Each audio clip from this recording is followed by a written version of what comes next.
নহয়, কাৰণ বিজেপি যিখিনি কথাৰ কাৰণে ইলেকশ্যন খেলি তেওঁলোকক কেৱল ক্ষমতাটো লাগে। তেওঁলোকে ইয়াৰ সমস্যাবিলাক সমাধান নকৰে। আমি ভূমি সমস্যা কওক, ভাষাৰ সমস্যা কওক, গাঁও গঠনৰ সমস্যা কওক, ইভেন চিডলিঙৰ সমস্যা কওক, তাৰ লগতে আমাৰ যিবিলাক কিছু ডি বটা NRC সমস্যা আছিল, এইবিলাক একো ক্ষেত্ৰত তেওঁলোকে এটা ভাল পজিটিভ পদক্ষেপ ল'ব পৰা নাই। গতিকে মই ভাবোঁ যে ৰাইজে কেৱল সূতা কম্বলৰ কাৰণে যদি ভোট দিয়ে কথাটো বেলেগ, কিন্তু যদি অধিকাৰৰ প্ৰশ্নত ভোট দিয়ে তেতিয়াহ'লে মই ভাবোঁ বিজেপি ইয়াত বহুত বেছি কিবা কৰিব নোৱাৰিব। কিন্তু GSP একাংশ লোক বিজেপিত যোগদান কৰিছে। নিশ্চিতভাৱে এইটো আমি শুভেচ্ছা জনাইছোঁ। আজি আমি সেইকাৰণে কৈছোঁ, দুখ পাইছোঁ যে আমাৰ যিসকল গৈছে তেওঁলোকক কিন্তু সন্মুখত বহিব নিদিয়ে, দায়িত্বত বহিব নিদিয়ে। যি BTC ৰাইজে আঠে বেঠে তেওঁলোকৰ সন্মুখত বহাইছিলে, চেয়াৰখন এৰি দিছিলে, আজি তেওঁলোকৰ যিটো অৱস্থা আমি দুখ পাইছোঁ। যদি তেওঁলোকৰ ব্যক্তিগত কেৱল দুই এটা টকা পইচাৰ কাৰণে গৈছে, তাত আমি কি ক'ব লগা আছে? আমিতো চবকে কৈছোঁ যদি কোনোবা পাৰ্টিত গৈ ইনকাম কৰিব পাৰে, পৰিয়াল চলাব পাৰে, চলাওক না। গতিকে তেতিয়াৰ পৰাই তেওঁলোকে নিজৰ অধিকাৰ বা প্ৰশ্নখিনি কিন্তু হেৰাই গৈ তেওঁলোক মৰ্যাদাত নোহোৱা হৈ গৈছে। হিমন্ত বিশ্ব শৰ্মা সমিতিৰ যিটো বিভাজিত ভোটসমূহক একত্ৰিতকৰণৰ ক্ষেত্ৰত কেনেদৰে চাওক, ব্যক্তিগতভাৱে মই বা আমাৰ পাৰ্টি হিচাপে আমি সকলোকে কৈছোঁ, আমি সেইকাৰণে কোনো নাম ধৰি কোৱা নাই। অবাতে এৰাবাতে যদি যায় সেইটো কেতিয়াও কাৰো কাৰণে ভাল নহয়। এই প্ৰক্ৰিয়া আৰম্ভ হ'ব, অলৰেডি দায়িত্ব দিয়া হৈছে, কথা পাতিব। আৰু মোৰ বিশ্বাস এইবাৰ অৱৰোহ শিক্ষা সমিতিৰ নামত বা এনেকুৱা নামত ভোটবিলাক ডিভিজন নহয়। গতিকে তেওঁলোকেও বুজক, অৱৰোহ শিক্ষা সমিতিৰ যিবিলাক আন্দোলন সংগ্ৰামৰ কাৰ্য আছে তাত আমি নিশ্চয় সমৰ্থন কৰিম। ৰাজনৈতিকভাৱে তেওঁলোকে GSPৰ লগত লগ লাগি কামখিনি কৰক, আমিতো বিচাৰিম। আৰু আমি আকৌ বৰ এনেকুৱা ধৰণৰ সংঘাত বা এনেকুৱা ধৰণৰ কথা বাৰ্তা বেছি চৰ্চা হওক, আকৌ এনেকুৱা হওক, আমি কিন্তু সেইটো নিবিচাৰোঁ, কাৰণ এইটো টোটেলি ৰাজনৈতিক কথা হিচাপে ইতিমধ্যে কমিটিৰ কাৰণে দায়িত্ব দিয়া হৈছে। তেওঁলোকক কমিটিবিলাক যিহেতু বনাব দিয়া আছে, টোটেল কমিটিবিলাক যেতিয়া হ'ব, আপোনালোকে জানে যে বুথ লেভেলৰ পৰা সমৰ্থন আহিব। ব্লকবিলাকে যিহেতু সমষ্টি কমিটি হ'ব, তেওঁলোকে জিলালৈকে পঠাব, জিলাই চেণ্টাৰলৈকে পঠাব। আৰু যিহেতু এটা টিম থাকিব, তেওঁলোকে চিলেকশ্যন কৰিব। তৃণমূল পৰ্যায়ৰ যিবিলাক নেতা তেওঁলোকৰ অংশীদাৰিত্ব থাকিব না? নিশ্চিতভাৱে থাকিব, কাৰণ আমি বিগত সময়ত আমি দেখিছোঁ যে আমাৰ তেতিয়া সমস্যাও আছিলে, বহুত এনেকুৱা কেণ্ডিডেট আমাৰ নাছিল। কিন্তু এইবাৰ 40টা সমষ্টি খেলাৰ কাৰণে প্ৰায় 200 কেণ্ডিডেট আমাৰ কাৰণে আছে। বিশেষকৈ আমাৰ বড়ো ভাইসকলৰ বহুতে ইতিমধ্যে GSPৰ পৰা খেলিম বুলি তেওঁলোকে ৰেডি হৈ আছে। গতিকে তেনেকুৱা ক্ষেত্ৰত এইবাৰ কেণ্ডিডেটৰ অভাৱ নহ'ব। আৰু সেই ক্ষেত্ৰত আমি প্ৰথমতে ক'ম তেওঁলোকে যে নিজৰ যিটো মণ্ডল আছে, মণ্ডলৰ পৰা তেওঁলোকে আহক, তেতিয়াহ'লে নিশ্চিতভাৱে এইটো হ'ব। আৰু আমি বিগত সময়ত ইলেকশ্যন হাৰাৰ আমাৰ ঘনশ্যাম দাসৰ নিচিনা কামাণ্ডাৰশ্বিপ কৰিব পৰা আমাৰ কেণ্ডিডেট নাছিল, সেইটো এটা মেইন কাৰণ। কিন্তু তেতিয়া পৰিস্থিতি বেলেগ, এতিয়া যিটো পৰিস্থিতি ভাল হৈছে, এতিয়া আমি সবল শক্তিশালী কেণ্ডিডেট পাম বুলি ভাবোঁ।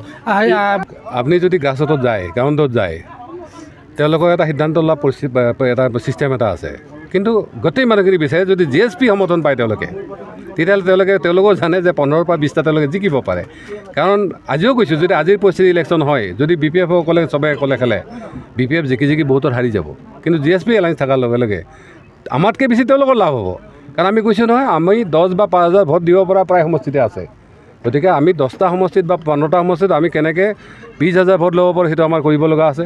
তাৰপিছত 10ৰ পৰা 15,000 বা 5,000 ভোট আমি কেনেকৈ দিব পাৰোঁ সেইটো কৰিব লগা। আমাৰ GSPৰ শুভাকাংক্ষী সমৰ্থক লগতে আমাৰ সক্ৰিয় সদস্যসকলৰ শেহতীয়া যিখিনি পৰিঘটনা আৰু আহি থকা পৰৱৰ্তী দিনৰ যিখিনি বিষয়, সেইখিনিক লৈ সকলোকে জাগৃত কৰাৰ কাৰণে কৰা হৈছে।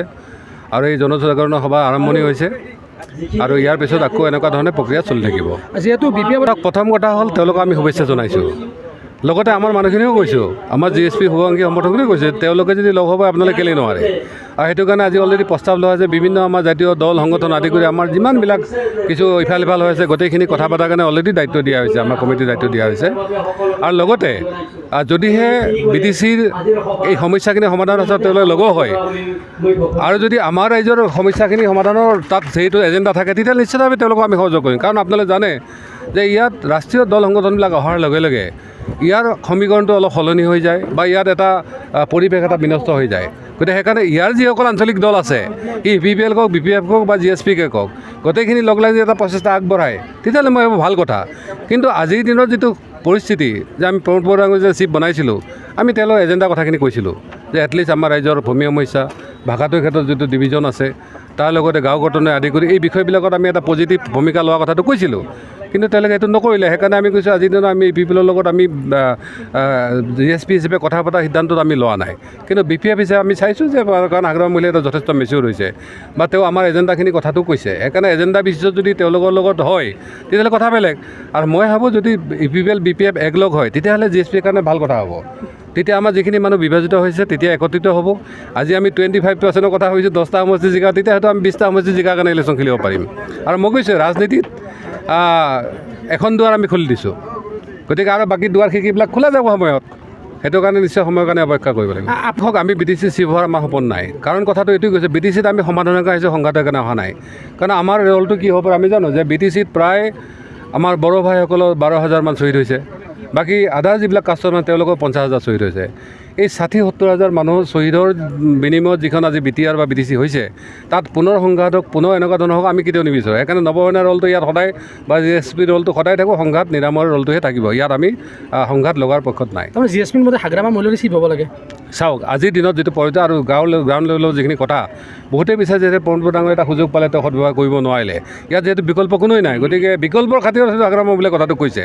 যদি হাগ্ৰামা মহিলাই ডাঙৰীয়া আগৰ নিচিনা ভাবে তেতিয়া নহ'ব, কাৰণ তেওঁলোকৰ এতিয়া যিবিলাক কথা বাৰ্তা বা মেচিউৰিটি যথেষ্ট বাঢ়িছে। গ্ৰাউণ্ড লেভেলৰ MLA পৰা MCLৰ পৰা EMৰ পৰা যিসকল আছিল তেওঁলোকে কথা পাতি আছে। আৰু সঁচাকৈ মই আজি কৈছোঁ যদি আজিৰ এই পৰিস্থিতি থাকে আৰু জি এছ পি আৰু যদি BPF এলায়েন্স হয় তেতিয়াহ'লে নিশ্চিতভাৱে 30টা চিটত আমি জিকিব পাৰিম দুইটা এলায়েন্স। যিহেতু মোৰ হাতত তথ্য মই নকওঁ, তথাপিতো মই ওদালগুৰিৰ পৰা মই কৈছোঁ, ওদালগুৰি পাতো এনেকুৱা কথা কৈছে যে তাত যিমানবিলাক মোটামুটি খাদানবিলাক চলি আছে বেছিভাগ অবৈধভাৱে চলি আছে। বহুত মোক কিছুমানে কৈছে প্ৰায় 92টা এনেকৈ চলি আছে। 92 ডেইলি কোনোবা অফিচাৰবিলাক 1 লাখ টকা পায় নেকি, কথাটো পায় নে কি নাপাত নাজানো মই, কিন্তু এনেকুৱা কথা কৈছে। গতিকে মই ভাবোঁ এইবিলাক কথা নিশ্চিতভাৱে যেতিয়া আচল ফিল্ডত আহিব সত্য কথাবিলাক তথ্যবিলাক ওলাব। গতিকে আমি বিচাৰোঁ যে ফৰেষ্টৰ পৰা ৰয়েলটিটো বেছিকৈ আহক। এতিয়া ৰয়েলটি কিমান দেখাইছে তেওঁলোকে, ৰয়েলটি কৰিব পাৰিলে নাই। এতিয়া শ্ৰীৰামপুৰ গেটৰ কথাবিলাক আহিছে, ত' আমিতো কৈছিলোঁ যে আমাৰ যদি ভাল চৰকাৰ হয় আমি তাত নিশ্চয় চেছ লগাই দিম, আমি কাৰণে কোনো চিণ্ডিকেট নালাগাওঁ। চেছ লগালে আপুনি 100 টকা লগালেও 1,000 টকা হ'ব, 1,000 কোটি টকা হ'ব। গতিকে প্ৰমোদ বৰডাঙৰ সেইবিলাকত ব্যৰ্থ হৈছে। তেওঁলোকে 6 শিডিউল হিচাপে যদি তাত আমাৰ কাৰ্বি আংলঙৰ CM যদি তাত টেক্স লগাব পাৰে, তেওঁ কেলৈ লগাব নোৱাৰে? আৰু তেওঁলোকে হয়তো ভাবে টেক্স লগালে কি চিণ্ডিকেটটো বন্ধ হৈ যাব। টেক্সটো লাগাব, টেক্সটো লগালে সমূহ BTC ৰাইজৰ সুবিধা হ'ব। চিণ্ডিকেট চলি আছে BTCত। এই কথা কিন্তু ডেইলি আপোনালোকৰ নিউজতে বাচি আছে। মই তাৰ পৰাই কথাখিনি ভাবোঁ যে নিশ্চয় আপোনালোকে তথ্য প্ৰমাণ নহ'লে এইবিলাক নচলায়। নিশ্চিতভাৱে তথ্য প্ৰমাণ আছে, তাৰ কাৰণে চলিছে। সেইকাৰণে আমি প্ৰথমতে তেওঁক কৈছিলোঁ, আমি যেতিয়া ছাপোৰ্ট কৰিছিলোঁ যে এইখিনি সমস্যা সমাধান কৰি মানসিক বিশ্বাসৰ ৰাস্তাত লৈ আগবাঢ়ক। কাৰণ আজি যদি তেওঁলোকে আকৌ বড়ো ৰাজনীতি কৰিব যায়, মই ভাবোঁ ফেইলৰ হ'ব তেওঁলোকে। ইয়াত প্ৰতিটো জাতি জনগোষ্ঠীৰ মানুহক লৈ তেওঁলোকৰ সমস্যাখিনি সমাধানৰ স্বাৰ্থত আমি আগবাঢ়িব লাগিব। ইয়াতো কোনো বাংলাদেশী নাই, ইয়াত অসমৰে মানুহ, ইয়াত ইয়াৰে মানুহ। আজি যদি A ব্লক B ব্লকৰ মানুহখিনি যদি তেওঁলোকে মানে মাটিটো নাপায়, তাতকৈ লজ্জাৰ দুখৰ কথা কিবা নাই। আজিতো থমনা কলেজে স্বীকৃতি নাপায়, 16খনহে কলেজ আছিলে। এতিয়া BJPৰ চৰকাৰ আছে, UPৰ চৰকাৰ আছে। যদি 10খান ল'ব পাৰে 2 বছৰ, 16খান কেলৈ আমি 5 বছৰ ল'ব নোৱাৰোঁ? আমি এইটো কথা কৈছিলোঁ। নহ'লে সেইখিনি কথা হ'লে আমি নৱসেনা সেইখিনি কথা ক'বই নালাগে।